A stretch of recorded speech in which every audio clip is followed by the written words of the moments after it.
England की राजगद्दी साल 1509 से लेकर 1547 तक हेनरी के हाथों में हुआ करती थी। राजा हेनरी की कई पत्नियां और एलिजाबेथ व मैरी नामक दो बेटियां थीं। इनमें से मैरी राजा की पहली पत्नी की बेटी थी। राजा हेनरी को मैरी ज्यादा पसंद नहीं थी, इसलिए वो उसके साथ बुरा व्यवहार करते थे।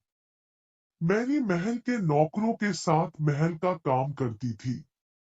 अगर मैरी कुछ कह भी दे तो राजा उसकी कोई बात नहीं मानते थे। सन 1547 में जब राजा हेनरी की मौत हो गई, तो प्रजा की इच्छानुसार 16 शताब्दी के दौरान हेनरी की पहली बेटी मैरी को इंग्लैंड की राजगद्दी दे दी गई। वह इंग्लैंड की रानी बन गई। उस समय इंग्लैंड के हालात बहुत अच्छे नहीं थे। इंग्लैंड कैथोलिक और प्रोटेस्टेंट इन दो धर्मों के बीच में बंट गया था।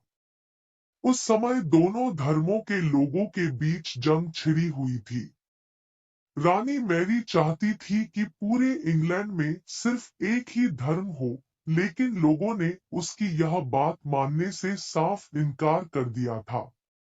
इससे नाराज होकर रानी ने उनकी बात न मनाने वालों को मौत की सजा दे दी थी। वह ऐसे लोगों को जिंदा भी जला देती थी। रानी मैरी की इस क्रूरता की वजह से इंग्लैंड के लोग उससे नफरत करने लगे।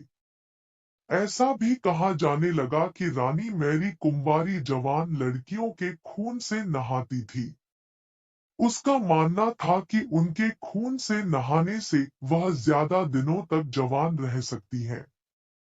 कुछ सालों बाद रानी मैरी ने शादी कर ली और कुछ समय बाद इंग्लैंड में एक खबर आई कि रानी मैरी गर्भवती है और जल्द ही उनके राज्य को उनका नया राजा भी मिल जाएगा।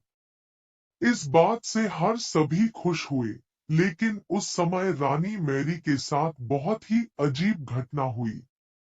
उनके गर्भ से किसी भी बच्चे का जन्म नहीं हुआ, बल्कि कुछ ही महीनों के बाद रानी मैरी का पेट फिर से सामान्य हो गया। वहां के ओझा लोगों ने अपनी तंत्र विद्या से बताया कि रानी मैरी के गर्भ में कोई बच्चा नहीं बल्कि एक भूत आकर निवास करता है। कुछ समय बाद फिर रानी मैरी के गर्भ में वही भूत आकार रहने लगा और वह फिर से गर्भवती हो गई।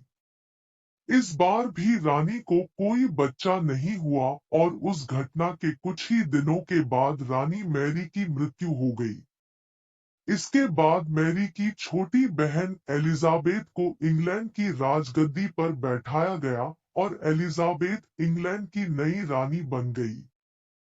रानी मैरी की क्रूरता की वजह से इंग्लैंड को लोग उसे एक निर्दयी औरत मानते थे। वहीं जब उसके गर्भ में बच्चे की जगह एक भूत का निवास होने लगा, तो लोगों ने उसे शापित भी करार दे दिया और इसी वजह से उसे लोगों ने ब्लडी मैरी दिया। कहानी से सीख ब्लडी मैरी हमें यह सीख देती है कि अपने निजी विचारों व सोच को लेकर दूसरे लोगों पर दबाव नहीं बनाना चाहिए।